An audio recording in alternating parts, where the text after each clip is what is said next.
নমস্কার বন্ধুরা, আপনারা সবাই কেমন আছেন? আশা করি আপনারা সবাই ভালো আছেন। আমিও খুব ভালো আছি। সকাল সকাল উঠে চলে গেছিলাম বাজারে বাজার করতে। এইখানে ডাবের দাম জিজ্ঞাসা করছিলাম। এখানে ডাবের দাম কি অনেক দাম, ডাবের দাম।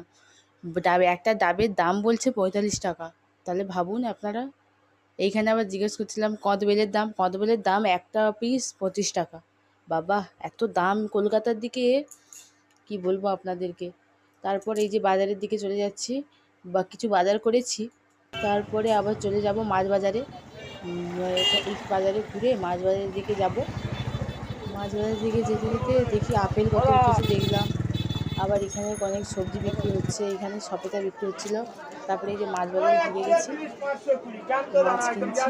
আমি চিংড়ি মাছ কিনতে গেছিলাম, চিংড়ি মাছ কিনেছি। কিনে মাছ বাজারটা আপনাদেরকে ঘুরিয়ে দেখাচ্ছি, আপনারা দেখুন কেমন লাগে। এটা হচ্ছে মাছ বাজার। এখানে অনেক চিংড়ি মাছ উঠেছিল। চিংড়ি মাছের দাম এখানে মোটামুটি তবে সস্তার মধ্যে চলে, ভালো চলে।